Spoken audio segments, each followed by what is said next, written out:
네. 그럼 제 옆에 계신 우민호 감독님부터 간단한 인사 말씀 듣고 시작하겠습니다. 예, 오늘 제가 이제 두 번째 질의를 하게 됐는데 오늘 이렇게 또 제가 항상 존경하는 우리 김성수 감독님 모시고 이렇게 할 수 있어서 무척 영광입니다. 예.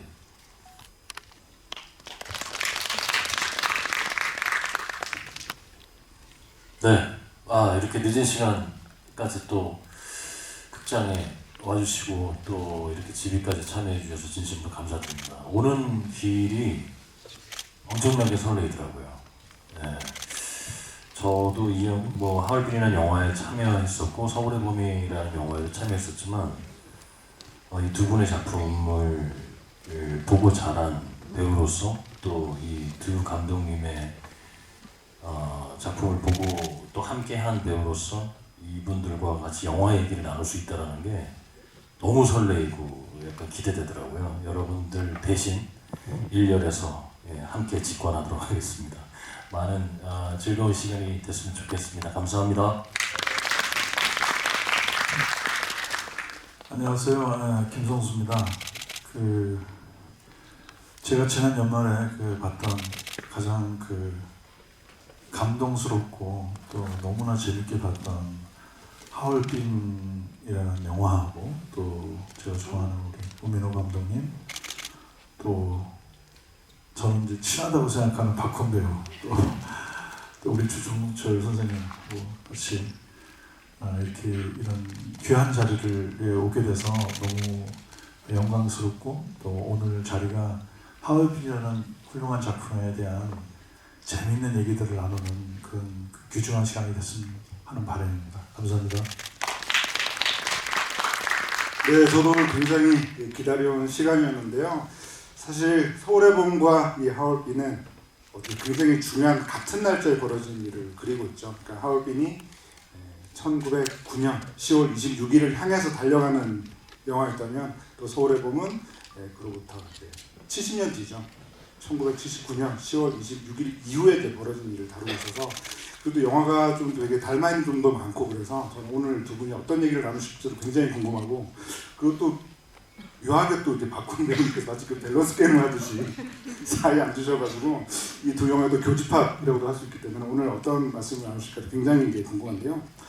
어쨌든 제가 처음 이게 드리고 싶은 질문은 서울의 봄과 이 하얼빈은 하이브 미디어 코프라고 하는 같은 제작사에서 제작이 됐잖아요. 그래서 이제 하이브 미디어 코프의 이제 김원국 대표님께서 직접 기획과 이제 제작까지 또 참여하신 작품이다 보니까 저는 이제 어떻게 보면 이 두 감독님이 만드시고 이제 개봉한 시기는 다르긴 하지만 뭔가 이 같은 제작사 안에서 한 영화가 이렇게 메이드되는 과정이나 이런 얘기들을 좀 그래도 이제 내부에서 들었던 얘기들이 있으실 것 같아가지고 두 영화 모두 이제 제작되기 전에 어떤 기대를 갖고 계셨는지 좀 그것 좀 여쭤보고 싶습니다. 김성수 감독님이 하얼빈 저보다 이제 먼저 작품을 찍으셨습니다. 그리고 제가 남사연자들을 이제 끝나고 찍으셨는데 저는 이제 딱 거기까지 12주에서 이제 거기까지인데 김성수 감독님이 그 다음을 찍으신다고 말씀하시더라고요. 그래서 부쩍 저는 되게 호기심이 많았고 기대가 많았고 감독님도 워낙에 또 대가시고 하니까 어떻게 찍으실까. 근데 정말로 제가 들은 얘기로는 어마어마한 열정을 가지시고 찍으셨다고 말씀하시더라고요. 정말로. 그래서 저도 못지않게 제가 감독님보다 한 10살 어리거든요. 그래서 저도 열심히 찍어야겠다고 생각하고 하얼빈을 찍었던 기억이 어렴풋이 좀 납니다. 예.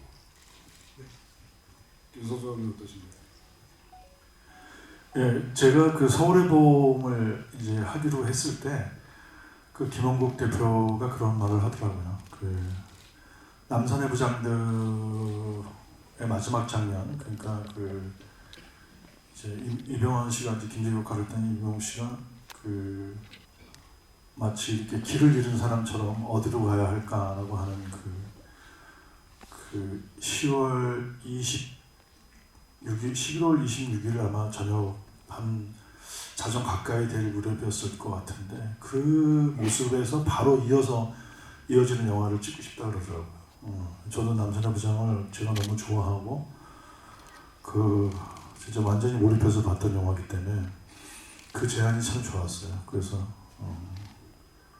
남산의 부장의 이제 그 비견할 수 있는 그런 작품을 만들려고 열심히 만들었는데 다행히 관객분들이 좋아해 주셔서 이렇게 많이 보게 됐습니다. 그런데 이번에 또 하얼빈을 보면서는 이게 또 남산의 부장도 좋았지만 전혀 다른 그 경지로 나아간 작품인 것 같아서 참 우리 오미로 감독님 대단하다고 생각하고 있습니다. 네. 네, 그 사이에 박훈 배우님 어떠셨나요? 두 영화 모두 참여를 하셨는데. 네, 덕분에 계속 시대극이 잘 어울리는 배우라 많은 분들이 얘기해 주셔서 저야 진짜 이 작품들 우민호 감독님하고 작업하기 전에 김정수 감독님하고도 작업하기 전에 사실 두 분이 만드신 그 영화를 보면서 또 저런 영화에 출연하고 싶다, 그런 배우면 얼마나 좋을까 이런 생각을 하면서 배우 생활을 했기 때문에 두 분의 교집합이라는 게 지금 너무 행복합니다. 제가 이런 날이 오네요. 그 어떠한 감투보다 굉장히 기분 좋은 일인 것 같아요. 사실 저는 이제 김성수 감독님께서 이번 작품에 대해서 어떤 인상을 받으셨고 그리고 우미로 감독님에게 어떤 질문을 하실지 그런 것들이 1차적으로 가장 궁금한데요. 저는 두 영화가 굉장히 정서적으로 닮아 있으면서도 그리고 좀 다른 지점도 꽤 많죠. 어쨌든 저는 이제 지금 한국 영화계에서 최고의 촬영 감독이라고 생각하는 세대가 조금 다른 두 촬영 감독님이 바로 홍경표 촬영 감독님과 이목의 촬영 감독님인데 그 두 사람의 정말 좀 닮아 있으면서도 다른 스타일이 정말 잘 드러나는 작품이라는 생각이 들고 그리고 이 마지막 클라이맥스 장면을 놓고 보면은 서울의 봄이 굉장히 좀 뜨거운 영화라면 그러니까 이태신 장군이 바리케이트를 넘어가서 기어이 이 전두광에게 이렇게 멘트를 날리잖아요. 너는 이제 대한민국 군인으로도 그리고 인간으로서 자격이 없다라는 말을 남기는 그런 영화라고 한다면은 이 하얼빈은 굉장히 좀 차가운 그런 그리고 이제 마지막 클라이맥스 장면 같은 경우에도 뭔가 이 안중근 장군님의 얼굴이라던가 그리고 이제 쓰러지는 이토 히로부미의 얼굴 이런 것들도 자제를 하면서 이제 바로 이제 화면이 이제 직부감으로 그 현장을 내려다보는 것으로 처리가 돼서 저는 이제 그런 것들이 어떻게 보면은 연출자의 굉장히 중요한 결단이고 선택이라는 생각이 들어서 일단 저는 이제 김성수 감독님께서 우민호 감독님께 오늘 좀 준비하셨던 어떤 질문들을 하실까 저는 굉장히 궁금했습니다. 네, 사실 아까 저희가 대기실에 있을 때 몇 개 여쭤보긴 했는데 먼저 질문을 드리기 전에 이제 제가 이 영화에 받은 감동 또 놀라움 이런 거를 좀 말씀드려도 될까요? 네. 저는 지금 이 하얼빈이라는 영화가 얻어낸 성취 중에 가장 이제 같은 영화인으로서 제가 제일 기분 좋은 거는 지금 요즘 분들이 특히 젊은 세대가 이제 모바일 화면에 익숙해져 있는데 그분들한테 영화적인 그리고 꼭 대형 스크린으로 꼭 봐야 하는 영화를 보여주는 게 너무 근사하고 너무 멋졌다고 생각해요. 그리고 또 그런 어떤 화면의 장중함 또 해외 로케이션의 어려운 환경 속에서 찍어낸 이미지들이 어떤 그냥 화면의 시각적 아름다움을 보여주기 위한 게 아니라 독립운동가들이 걸어온 어떤 길을 보여주는 그런데 보통의 이런 독립운동이나 이런 영화를 다룬 것들은 이제 그분들이 했던 사건을 다루는데 이 영화는 독립운동가들의 마음의 지형도를 마치 풍광 속에 담아낸 것 같아서 이게 독립운동하는 사람들의 마음이 어땠을까? 그 사람들은 어떤 심정으로 했을까라고 하는 마음을 찍어낸 너무 훌륭한 그리고 그 마음을 또 영화적인 어떤 표현력으로 이렇게 멋지게 보여줬다는 게 정말 대단한 성취라고 생각합니다. 예. 그리고 또 하나는 이제 지금 분들한테 그 안중근 의사가 뭐 워낙 유명하신 분이지만 또 영화를 통해서 이제 이렇게 환기시켜주고 기억시켜주고 그리고 더 큰 성취는 사실은 독립운동은 혼자 하는 게 아니라는 거. 예. 역사는 안중근 의사의 그 총성만을 기록하지만 사실은 같이 함께한 많은 독립운동가들이 같이 있었다는 거 그리고 그 여러 사람의 같이 마음이 모아져서 이렇게 됐다는 그런 관점도 너무 대단한 것 같아요. 그런데 안중근 의사 이야기를 하면서 그 다른 독립군들 이야기들도 같이 하고 또 실존 인물과 또 새로운 인물을 만들고 하는 그런 구성을 하게 된 이유가 그 쉽지 않거든요. 사실 안중근 의사를 하면서는 안중근한테 집중하게 만들고 당연히 안중근의 그 엄마 얘기도 나와야 되고 뭐 이렇게 하는데 그런 결단과 그런 생각을 하시게 된 이유가 제일 궁금합니다. 일단 뭐 존경하는 저기 감독님께서 저의 의도를 제대로 읽어주셔서 정말로 감개가 무량합니다. 사실 여러분도 알다시피 이 하얼빈 의거는 뭐 우리가 너무나도 잘 아는 이야기입니다. 제가 아무리 뭐 바꾼다고 하더라도 거기서 새로운 이야기가 이렇게 관객분들한테 다가가기는 전 힘들다고 봤습니다. 근데 이제 하나 그분들의 그 마음, 그 정신은 어땠을까? 그게 저한테는 되게 화두였고 중요했습니다. 그걸 어떻게 이 영화에 그래도 잘 담아낼 수 있을까? 그런 고민들을 되게 많이 했던 것 같아요. 촬영 감독님이랑 우리 스태프들, 배우들이랑 같이. 그런 게 이제 중요했던 영화였고, 그리고 지금 이제 감독님 질문하신 제가 이제 안중근 자서전과 여러 가지 이제 독립운동가들의 서적 자료들을 이렇게 봤을 때, 특히 자서전을 읽었을 때도 그렇고, 이게 전 혼자 한 게 아니라고 생각을 했습니다. 그 안중근 의사가 하얼빈에서 그 총을 당기기까지 정말 수많은 동지들의 어떤 희생과 헌신 그 위에서 할 수 있었다고 그걸 느꼈고, 그래서 저는 이 영화를 보면서 관객분들이 제가 느꼈던 감정이기도 한데요. 점점 만들어가면서도 느꼈고 처음부터 이제 생각했던 건데 어떤 그분들의 어떤 헌신과 희생에 대한 어떤 고마움도 있겠지만 그보다는 더 미안함을 더 느끼는 영화가 됐으면 좋겠다는 생각을 했어요. 저는. 그래서 이 영화를 통쾌하게 찍을 수가 없었습니다. 저는. 그래서 좀 그들의 마음과 그런 정신을 좀 처절하게 담아야겠다. 그런 생각들을 많이 하고 그거를 이제 어떤 되게 장엄하고 좀 숭고하게 좀 담아야겠다는 생각에서 그런 어떤 장엄한 막 광활한 그런 어떤 자연을 막 쫓아다녔던 것 같아요. 사실 그 김성섭님께서 이제 그 인상을 말씀하시면서 성취라고 하는 표현을 또 쓰기도 하셨는데요. 사실 그 구체적인 장면이 되게 궁금한 거였어요. 그러니까 이제 김성섭님께서 이 하얼빈을 보시면서 되게 깊은 인상을 받으셨는데 어떤 특정한 장면을 보면서 와 저걸 어떻게 저렇게 찍었을까? 나라면 저렇게 못 찍겠다. 이렇게 느끼시는 장면도 있으실지 좀 궁금합니다.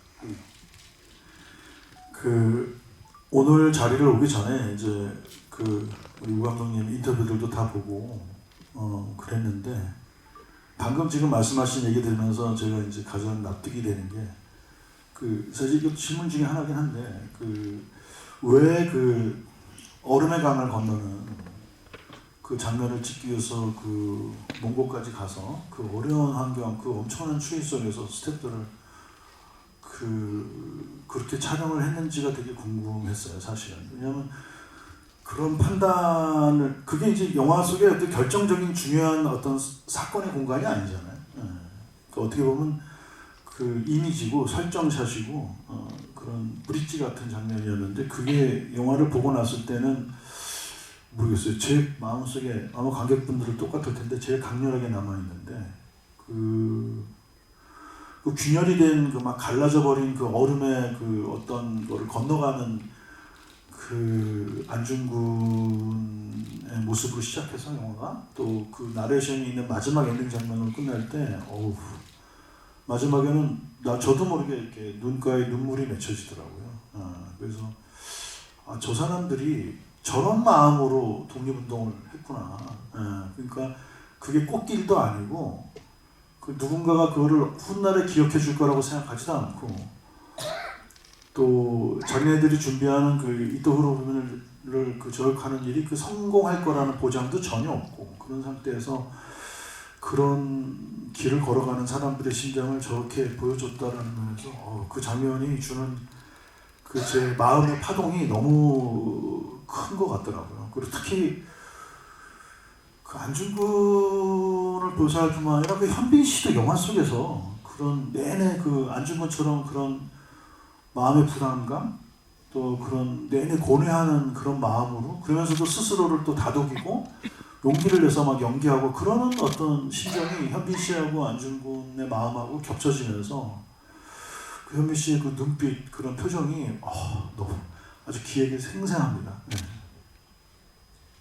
그러고 보니 그 무사에서도 사막 장면 있잖아요. 한국 영화계에서 굉장히 인상적인 어떤 사막 장면이 있는 두 영화가 가지고 또 만나지 않나는 생각이 들기도 하는데요. 금방 그 김성수 감독님 말씀을 이렇게 들으시면 어떠신가요? 일단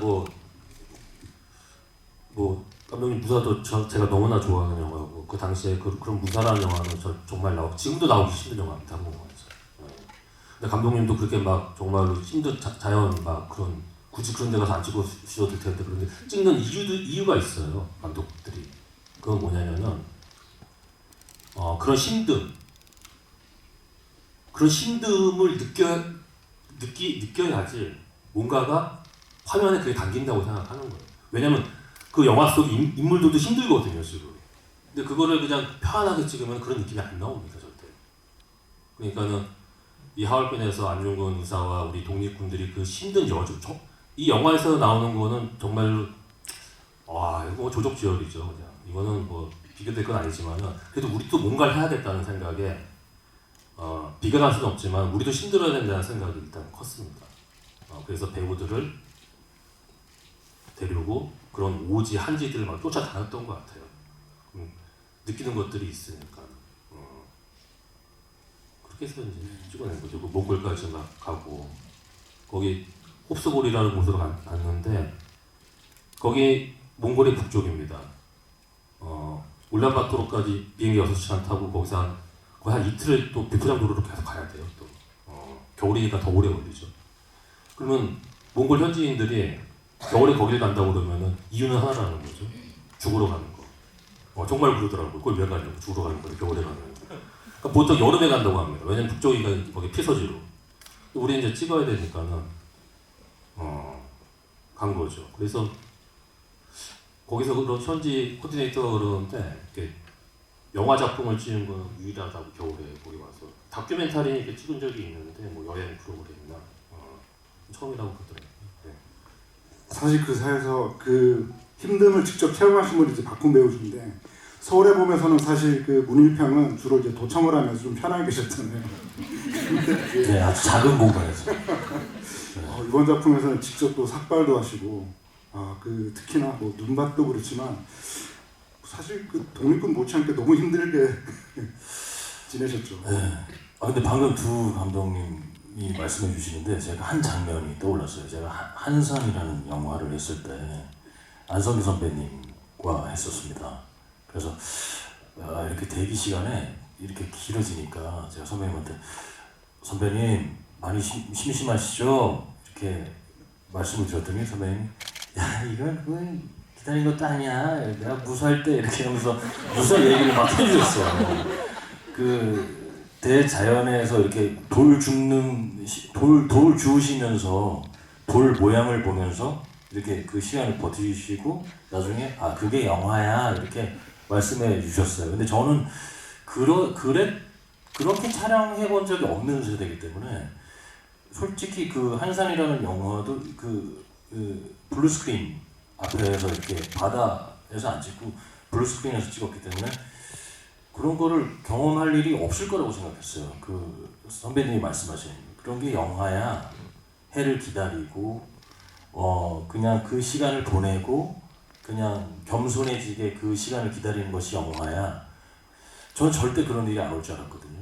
근데 하얼빈에서 그걸 만났습니다.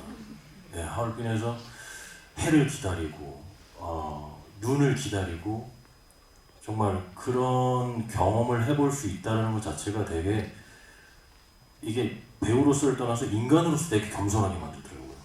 되게 작업이라는 것은 이렇게 정성을 다해야 되는구나 이런 생각이 들었고 아까 말씀하신 대로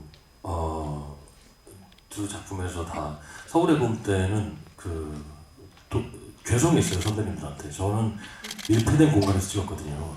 그래서 고생은 선배님들이 다 하시고 저는 되게 따뜻한 세트에서 이렇게 헤드폰 쓰고 찍어서 제가 기억하기에 그 다음 주인가 이제 막 광주 가서 막 바깥에 촬영을 하는데 그때도 겨울이었어요. 그래서 굉장히 힘든 촬영을 주시고 선배님들이 막 걱정하셨어요. 날씨가 많이 추워진다는데 했는데 아무 말도 못 하겠더라고요. 저는 속으로 나는 여기서 찍는데 그래서 그 어느 때부터 좋은 컨디션으로 촬영을 했던 기억이 나고 또 우민호 감독님하고 찍을 때는 정말 빌런이고 정말 그 라트비아 가서 찍을 때 아까 감독님도 살짝 여쭤봐 주셨는데 그 마차씬, 액션씬 이런 거 찍을 때 사실 생각보다 로케이션이 순탄하게 진행이 되지만 저희한테 주어진 여건의 시간이 그렇게 많지는 않아요. 그래서 빨리 해내야 될 때가 있거든요. 이렇게 폭탄도 터트려야 되고 이러면 사실 기회가 그렇게 많지 않습니다. 그래서 순간 많이 집중을 요하는 장면들이 많아요. 그래서 저도 이렇게 막 그 마차를 따라가는 씬을 찍을 때 막 액션 했는데 지금 내가 봤을 때는 요거 안 찍으면 이거 넘어갈 것 같은 거예요. 다음 날로. 그래서 넘어지고 자빠져야 되는데 주변에서 스태프들이 아대 차시네. 그냥 하세요. 그냥 바로 가세요. 좀 됐어요. 이렇게 하게 되는데 아픈 줄도 모르고 찍게 되더라고요. 돌바닥에 그냥 그거 다 막 그냥 했어요. 기억이 안 날 정도로 그냥 제가 자청해서 하게 되더라고요. 왜냐면 그 시간과 그 환경과 그게 너무 아깝더라고요. 지금 좋다라는 느낌을 받으니까. 그래서 그런 작업들을 거치면서 정말 영화가 이런 것이고 작업에 대한 기본적인 자세가 이런 것이고 이런 것들을 좀 두 감독님의 영화를 통해서 배워가는 것 같아요. 그럼 혹시 그 현장에서 이 두 감독님의 어떤 스타일이 좀 이래서 좀 다른 것 같다 이거 좀 얘기해 주실 수 있지 않을까요? 저는 늘 이거는 불문율 같은데요. 전 세계 저도 배우를 하기 전에 여러 직업을 거쳤습니다. 알바도 하고 이렇게 많은 직업을 거쳐봤는데 제가 다놓고 얘기하지만 감독님들이 스태미나가 제일 좋으신 것 같아요. 정말 현장에서 이렇게 스태미나 좋은 분들을 지치질 않으세요. 두 분 다 되게 공통돼요. 그러니까 촬영이 끝날 때까지 지치지 않으세요. 절대로. 그 지친 모습을 본 적이 없어요. 아프셔도 그냥 하시고 정말 어떻게 저렇게 스태미나 좋지? 저는 한 씬 하고 나면 녹초가 되거든요. 정말. 그래서 들어가서 왜 이렇게 힘들지? 이게 나이가 들었는데 감독님들이 너무 스태미나 좋으니까 거기서 티도 못 내겠고 눈치를 계속 보고 있고 그리고 되게 인상 깊었던 건 하얼빈 하면서 중간에 감독님이랑 이제 중간에 술을 마실 기회가 있었는데 이렇게 눈이 정말 눈이 약간 부어 계시는 것 같은 느낌이 들어서 술 마시는데 그런 말씀하시더라고요. 그래서 눈이 많이 부어 계세요? 그러니까 우셨대요. 독립군들이 막 고초를 겪는 장면을 이렇게 찍고 거기에 희생된 이런 사람들 이런 내용을 찍은 다음이었는데 감독님이 오늘 그런 장면들을 찍으면서 본인도 대의라는 영화를 하기 위해서 본의 아니게 나 때문에 상처받고 날 위해서 희생한 사람들이 있을 텐데 그런 생각들이 갑자기 들면서 눈물이 갑자기 나더래요. 그거 대학가겠습니까? 예. 감독님이 그때 그렇게 말씀을 하시고 형수님한테 전화해서 엄청 우셨다고 저한테. 근데 그거 힘들어서 울었어요. 네. 그런 마음도 있었는데 너무 힘들더라고요. 그래서 그 얘기를 듣고 그래 저런 마음이 있어야 수장으로서 이 영화를 끌는 힘이 생기는구나 이런 생각이 들었고 또 성수 감독님하고 작업할 때 제가 아직도 잊혀지지 않는 그 첫 회식에서 배우들이 이렇게 딱 있는데 전체 회식이었거든요. 감독님이 이제 이런저런 얘기하시다가 저희 스태프들한테 잘해주십시오. 저는 항상 최고의 스태프들과 일합니다. 배우들한테 이렇게 딱 말씀해 주셨어요. 근데 그 말을 듣는 순간 아 잘해야겠다. 여기 스태프들에게 존중하고, 왜냐면 촬영을 하다 보면 저희도 감정을 갖고 일하는 일이니까 감정이 태도가 될 때가 있어요.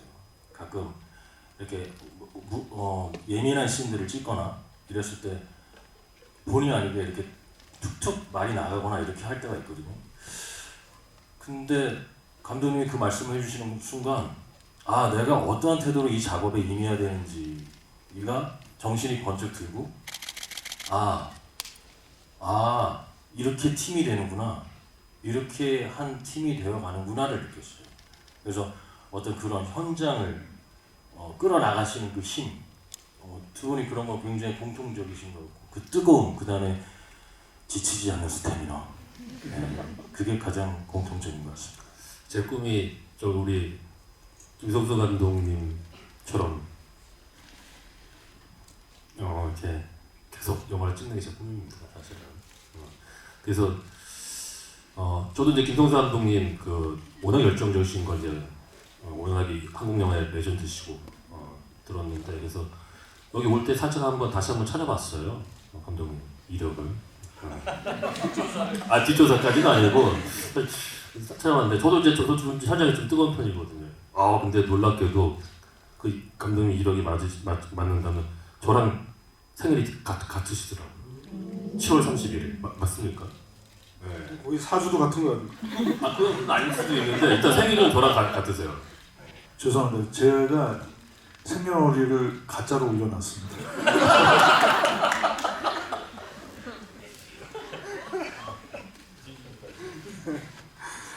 그리고 또 아까 김성수 감독님께서 그 영화에 대한 그 인상을 말씀해 주신 가운데 안중근 장군님 외의 캐릭터들에 대한 얘기도 좀 언급을 해주셨어요. 그래서 그 외 다른 캐릭터들 중에서 좀 콕 집어서 좀 얘기하고 싶은 캐릭터가 있으신지도 여쭤보고 싶습니다.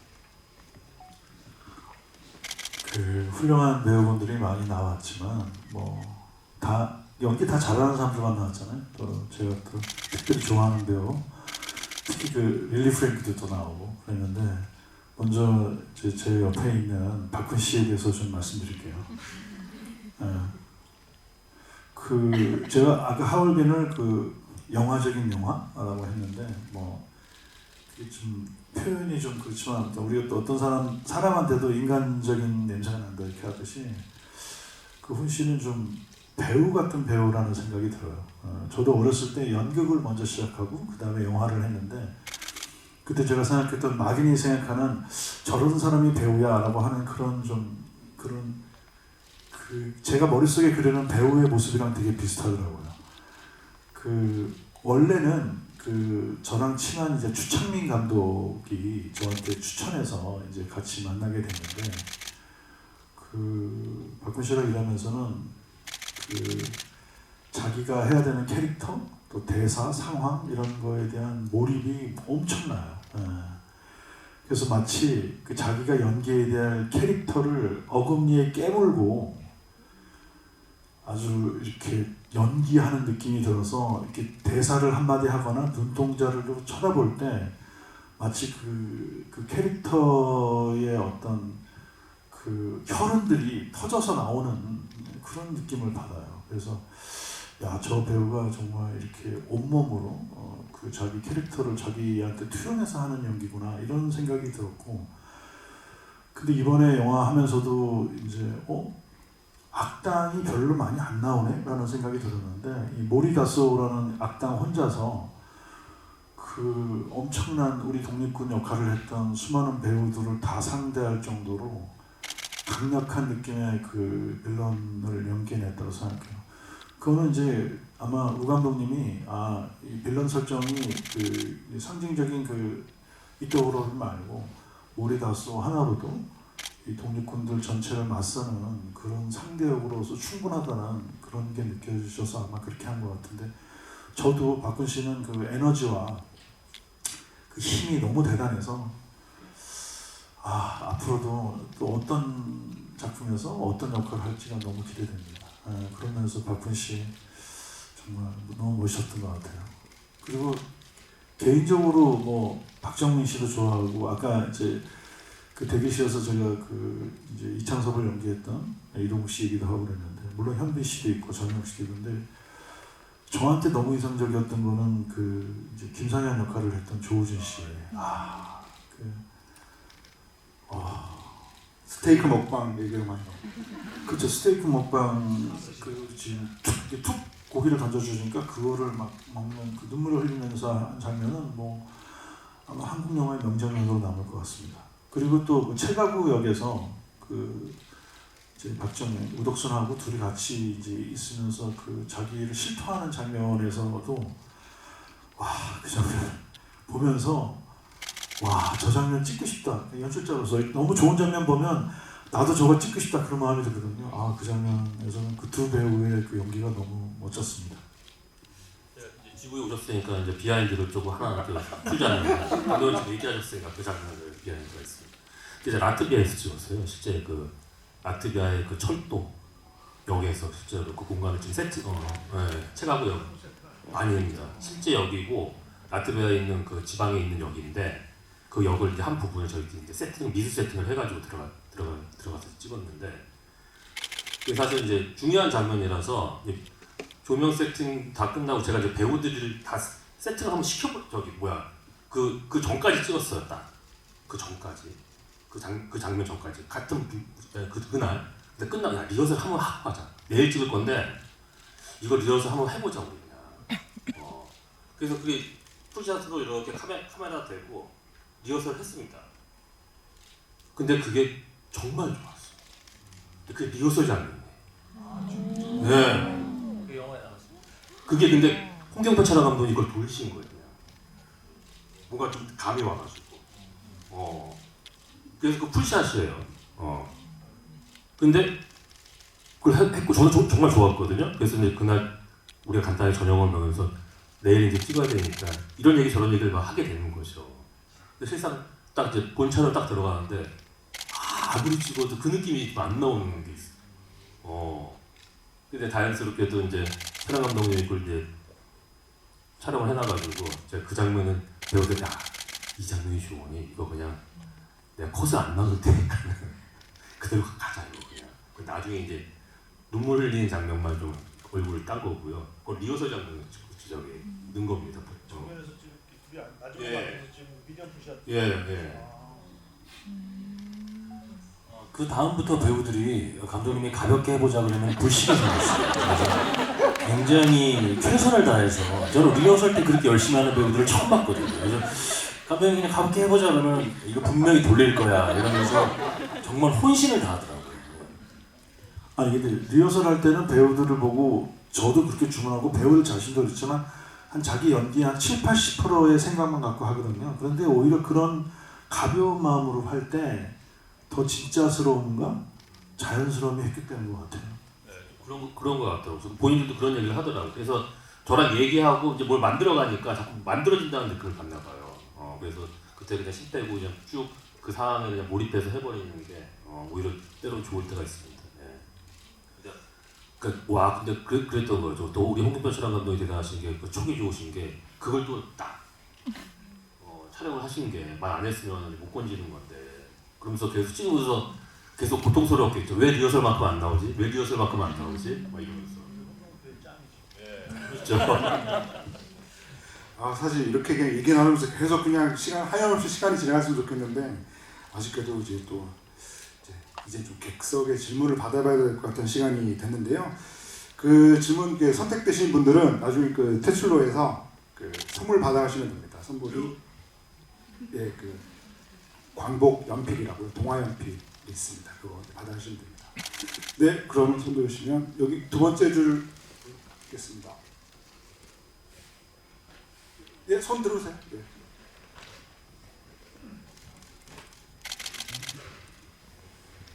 네, 감사합니다. 저 우민호 감독님께 질문 드리고 싶은데요.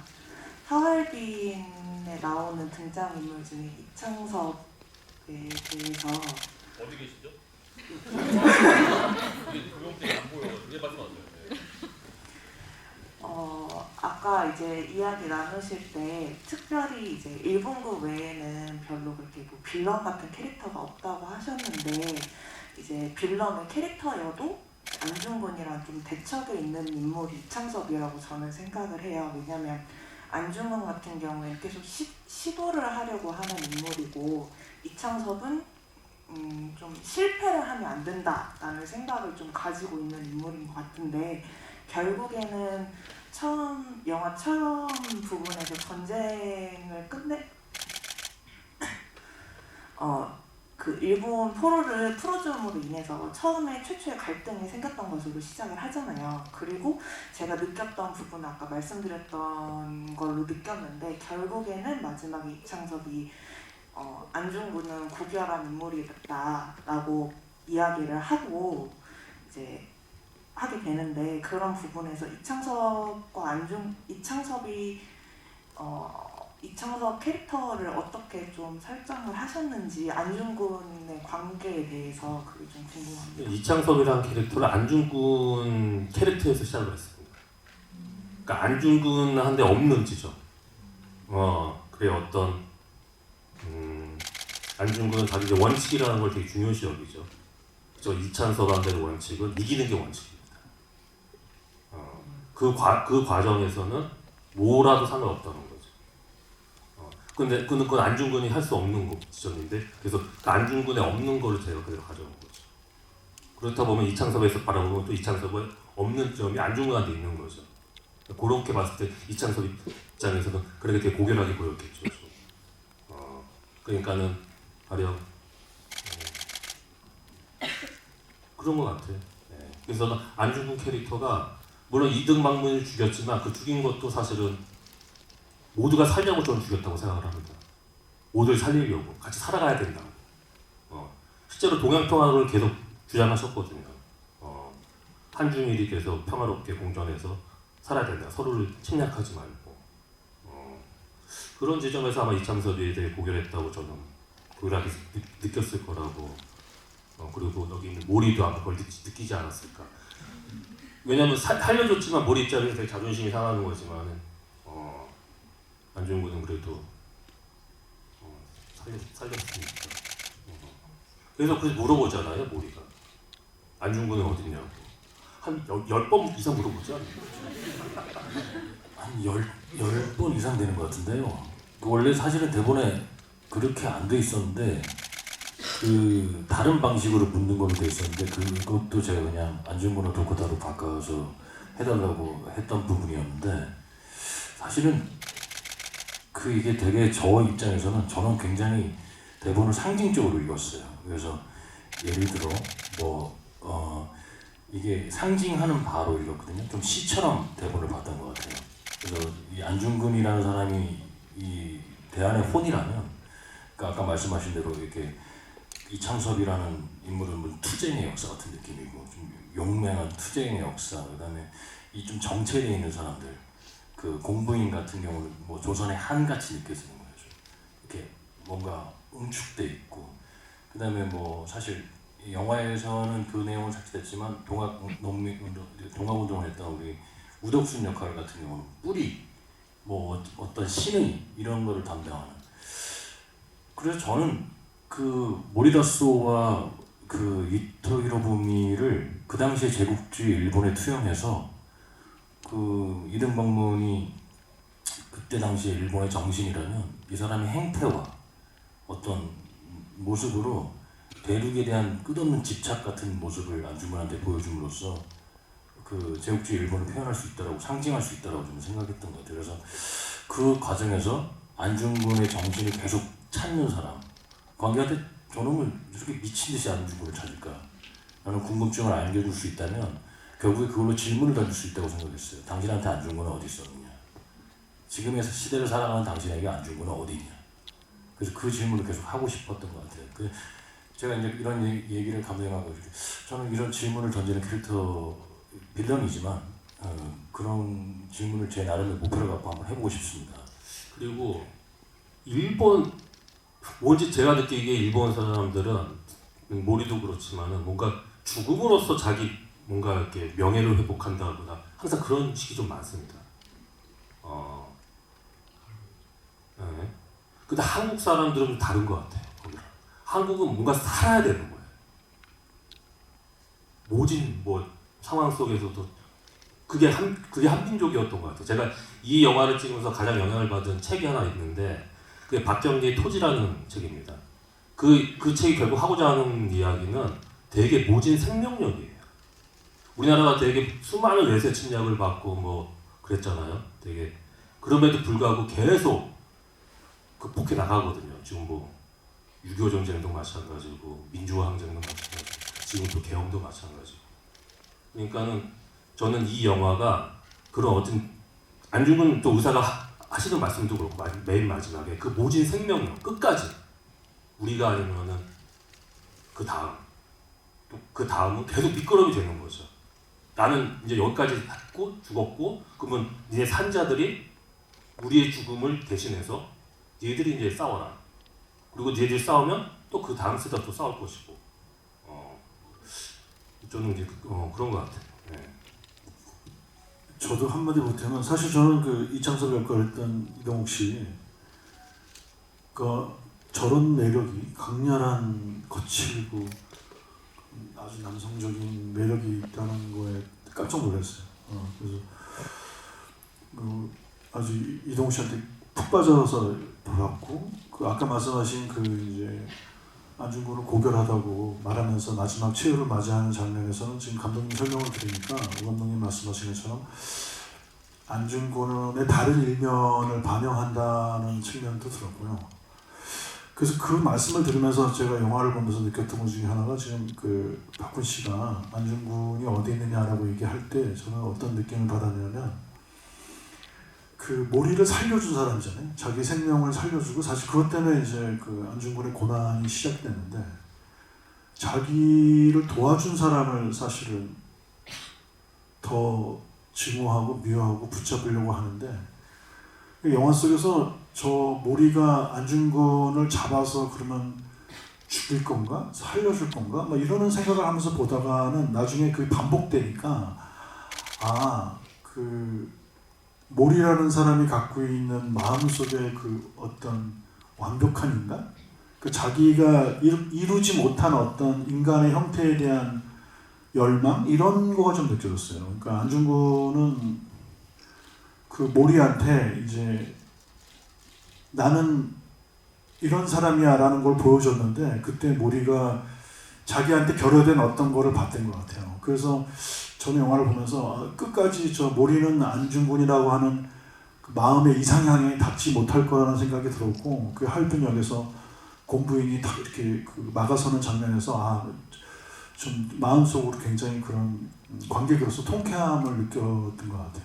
그러니까 안중근이 어디 있느냐고 하는 거는 안중근이라고 하는 자기의 이상향 하지만 자기는 결코 다다를 수 없는 그런 거를 계속 묻는 질문처럼 들렸습니다. 사실 저도 여기 한 말씀 좀 보태고 싶은데 뭐냐면 제가 이제 이 영화를 3번 봤어요. 3번 봤는데 3번째 보면서는 살짝 좀 눈물이 났거든요. 어떤 장면에서 눈물이 났냐면 그 영화 속에서 안중근이라고 하는 사람은 누군가 이렇게 그 잠깐 그 대열에서 그 이탈했다가 돌아왔을 때 보면 그냥 묻지도 따지지도 않고 달려가가지고 일단 끌어안아요. 끌어안으면서 뭐 잘 지내냐 어떻게 지내냐 이렇게 물어보는데 사실 그 이창섭은 그게 불가능한 인간이잖아요. 그러다 보니까 이창섭이 그 안중근에게 느끼는 그런 게 있었던 것 같아서 저는 이제 희한하게 이제 그 장면에서는 그 안중근 장군님의 얼굴이 보이지도 않는데 일단 문을 열리면 달려가서 끌어안는 그 어떤 믿음 이런 것들이 저는 좀 굉장히 좀 울컥하게 만들지 않았나 그런 생각이 듭니다. 네, 또 다음 질문 받도록 하겠습니다. 저기 계단 통로 쪽에 계신 분 좀 받겠습니다.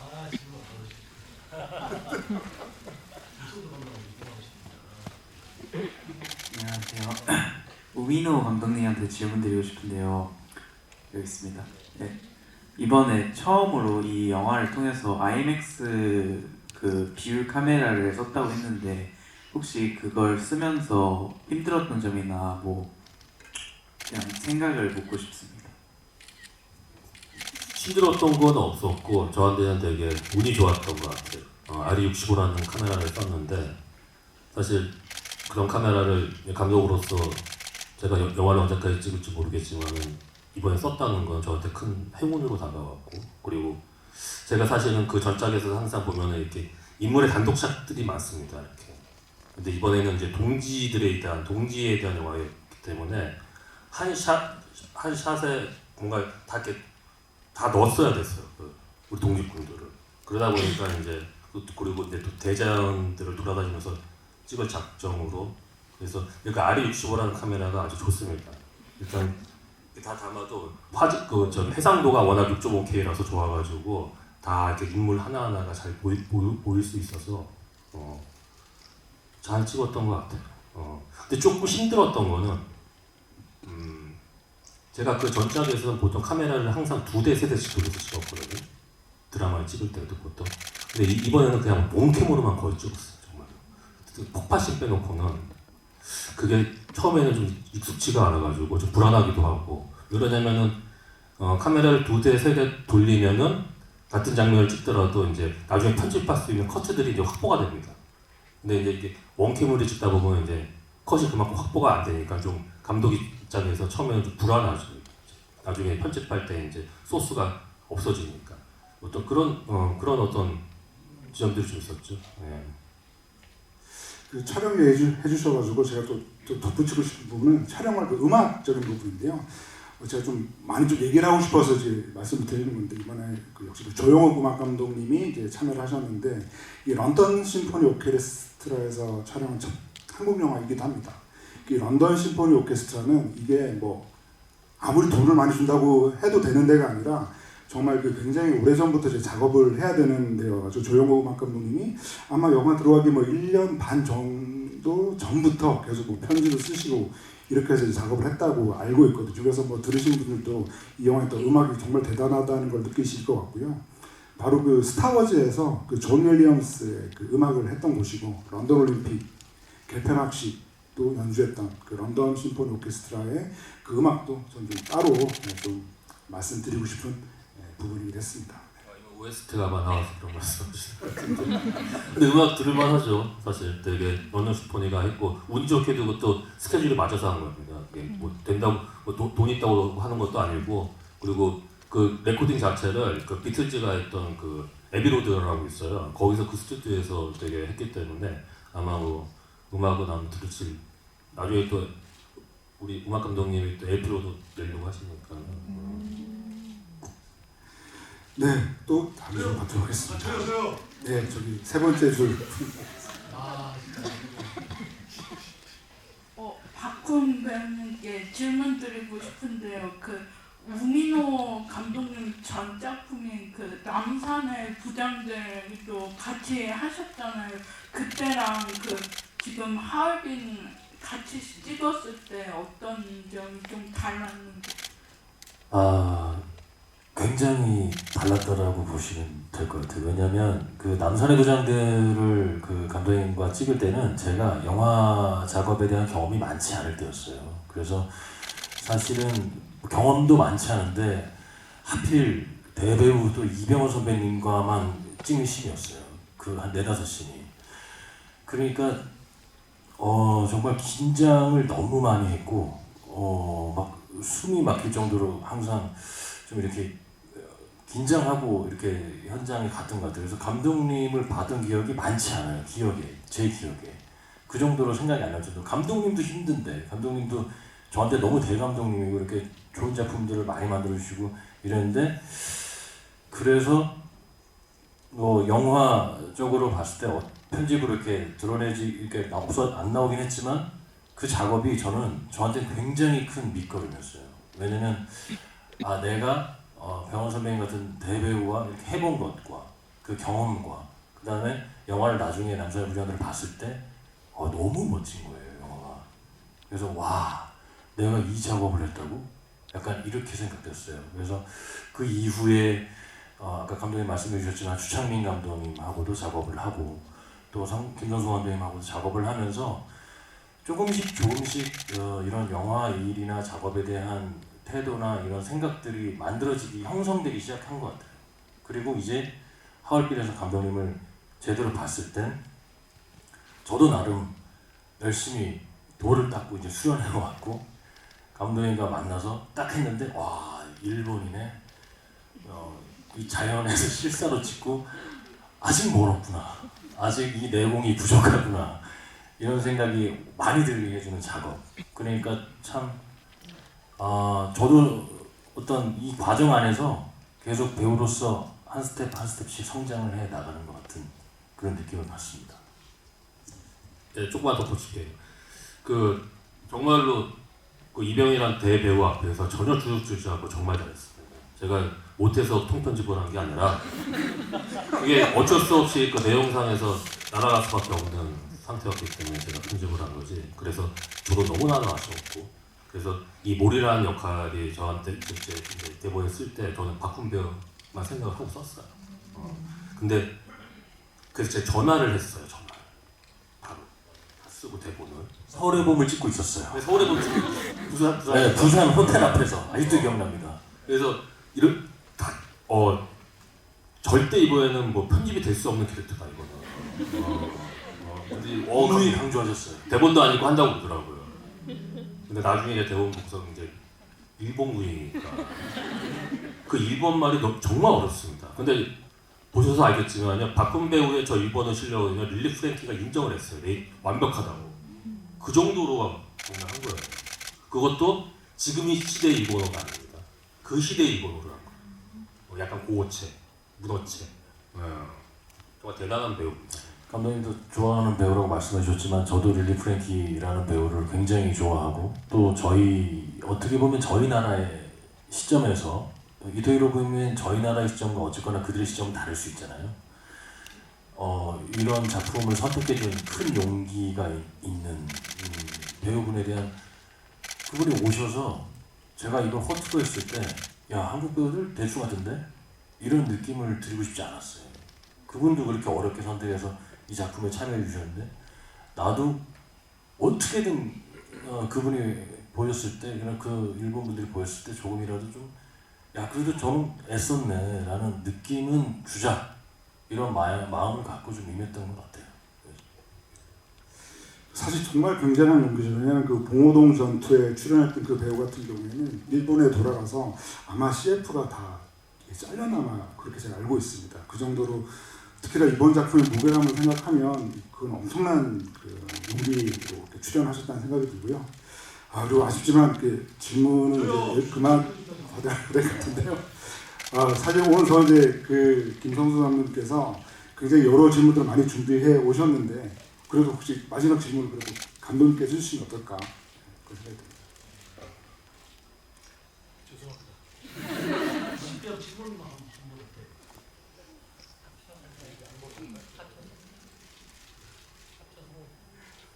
네, 그러면 짧게 해주시죠. 네. 아니 주승철 편집장님, 그렇게 과음처럼인데. 네, 짧게 해주시기 바랍니다. 네. 아니 근데 질문을 하시되 어떤 서운함이나 이런 거를 말씀하시는 건 좀 그래요. 그래서 드리는 거니까. 그런 게 아니고 오늘 오신다 하길래 제가 그 서울의 봄이 1312만 해가지고 1000만 넘었지 않습니까? 그 넘게 된 배경이 이제 제가 오기 전에 한번 몇 번을 N차 달라는지 안 해서 한 23회 정도 했더라고요, 서울의 봄을. 근데 지금 하얼빈 같은 경우는 제가 25회 정도를 N차 가려고 하고 있는데 집이도 지난 8일날 그 홍계포 그 촬영 감독 온대가지고 저 집이 참석했습니다. 근데 궁금한 게 이제 김성수 감독님이 한 게 뭐냐면 그 저희들 볼 때도 했는데 마지막에 이태신 장군이 바리케이트를 넘어가는 장면 원래는 사실은 서로 보면 그 역사에 그런 거 뭐 그런 내용이 없는데 그걸 의도하게 된 이유가 뭔지 그게 진짜 궁금했거든요. 그거 좀 궁금해서 질문드렸습니다. 하얼빈에 대해서 대답해 주시죠. 그래도 워낙 때문에 바로 다 해주시고 예. 아니 그때 우리가 12.12는 어떤 반란군들이 승리한 거잖아요. 그래서 우리나라를 빼앗겼잖아요. 10년이 넘게. 근데 그때 저항했던 분들이 계시거든요. 근데 그 저항했던 분들을 사람들이 모르니까 저항했던 분들의 저항을 좀 상징적으로 보여주는 그것이 비록 실패했지만 그분들의 마음을 보여주는 장면이라고 생각해서 이제 그런 픽션의 어떤 설정을 한 겁니다. 그리고 저는 이제 제가 그러면 질문을 해주셨으니까 제가 말씀드리면 아까 그 이창섭 역할 얘기를 했는데 그 이창섭이 저도 보면서는 그 장면 영화 속에서는 이창섭 장면이 이창섭이 맞다고 생각했어요 순간적으로 그런데 이창섭이 죽으면서 그 안중근이라는 사람에 대해서 얘기를 너네들은 그 사람의 뜻을 몰라라고 할 때 이제 영화를 보면서 이창섭이 사실 속으로 저렇게 생각했었네라는 생각을 계속 하게 되더라고요. 그러니까 제가 보고 영화를 다 보고 나서 느낀 거는 안중근이 제가 안중근에 대해서 저도 이제 옛날부터 알 때 제일 속상한 게 좀 꽤 됐어요. 일본에서 안중근에 대한 거를 굉장히 높은 직책에 있는 사람이 안중근을 범죄자라고 하더라고요. 테러리스트라고 하고. 그런데 그때 제가 굉장히 화가 났었거든요. 근데 안중근은 그런 사람이 아니거든요. 안중근은 여기 모리다소를 살려줬잖아요. 포로로 잡힌 사람을 그 당시에 살려주고 자기가 이 독립운동에서 자기가 제거해야 될 사람, 없애야 될 사람을 이제 그런 모든 우리나라를 침략한 원흉을 찾아서 그 사람을 죽인 거기 때문에 그 테러리스트가 하는 행동이 아니잖아요. 그러니까 이창섭 같은 독립운동은 당장의 싸움, 눈앞에 보는 거. 우리도 매일 오늘의 그 중요함을 위해서 싸우잖아요. 그것 때문에 이제 어떤 자기의 이득과 자기한테 도움이 되는 방향으로 하지만 안중근은 그 방향을 정한 사람 같아요. 그래서 안중근이 했던 독립운동은 그 이후에 우리나라 독립운동사의 그런 저항과 투쟁의 방식, 그 다음에 사상적인 토대를 만들어준 거기 때문에 굉장히 우리가 길게 보고 해야 된다라는 거를 이 영화가 보여주고 또 마지막 장면에서 그런 얘기가 나레이션에 나오니까 제가 더 뭉클하고 더 눈물이 났던 것 같습니다. 질문이 아니라 제가 이제 이 영화에서 너무 좋았던 장면을 마지막에 말씀드리려고 가름하겠습니다. 잘 봤습니다. 네, 오늘 이렇게 김성수 감독님 모시고 뜻깊은 대화를 나눠본 것 같은데요. 시간이 정말 아쉽긴 아쉽습니다. 그래도 끝으로 마지막 말씀 좀 오늘 마무리하겠습니다. 저희 롤 모델이기도 하고 존경하는 우리 김성수 감독님과 그리고 제가 너무나 좋아하는 우리 박근배와 같이 이렇게 지구에 있어서 정말 영광이었고 뜻깊었습니다. 그리고 마지막으로 한 말씀 드리자면은 감독님 지금 말씀이 연장선이기도 한데 올해가 광복 80주년입니다. 그리고 을사년이죠. 을사년이 120년입니다. 80주년을 기념으로 해서 이 정부에서 이달의 독립운동이라는 책을 발간했어요. 근데 거기에 하얼빈 의거가 빠졌습니다. 거기에는 이봉창 그리고 윤봉길, 홍범도 장군의 업적도 다 없어졌습니다. 올라가지 않았어요. 대신에 이제 친일파들의 행적이 올라갔는데 제 생각엔 그러면 제목을 바꿔라. 이달의 독립운동이 아니라 이달의 친일운동으로 그러면 될걸. 굳이 이달의 독립운동에 그 친일파들의 행적이 대신 올라갔던 거는 정말로 분노를 금치 못하는 저는 사실이라고 생각하니까 여러분 이거 간과하지 마시고 잘 기억해 주시기 바랍니다. 오늘 와주셔서 고맙습니다. 감사합니다.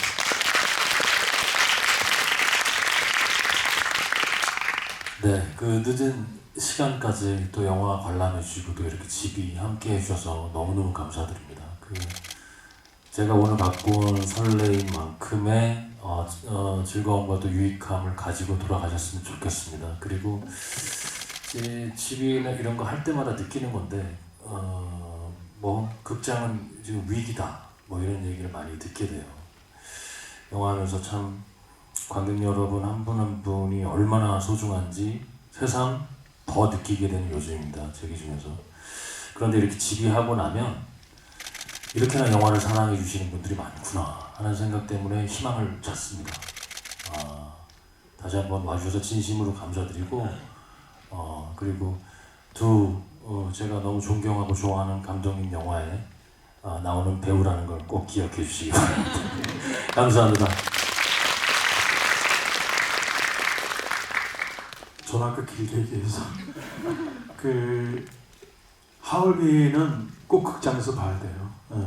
저기 아까 선생님도 20번 넘게 보시다 그러는데 또 너무 감사하고 그리고 반복해서 봐도 너무 재밌고 너무 근사하고 너무 매력적인 그 작품입니다. 여기 하얼빈을 사랑하는 분들이니까 여기 이 자리에 와주신 건데 여러분들도 그 사랑의 마음을 주변 분들에게도 더 말씀해서 하얼빈은 꼭 극장에서 꼭 봐야 된다고 말씀해 주시면 정말 감사하겠습니다. 여러분 감사합니다. 네, 1년 전에 서울의 봄 그리고 작년 말에 이 하얼빈 이 두 영화가 없었으면 지금 한국 영화가 얼마나 허전했을까 그런 생각이 저는 문득 들더라고요. 그리고 새해가 됐죠. 2월 7일 하얼빈 동계 아시안 게임이 열리는데요. 네, 하얼빈은 그때까지 계속 사용될 것 같습니다. 그래서 주변에 입소문 많이 내주시고 엔차 관람 더 해주시기 바랍니다. 네, 오늘 함께 해주신 세 분께 큰 박수 드리면서 마무리하겠습니다. 감사합니다.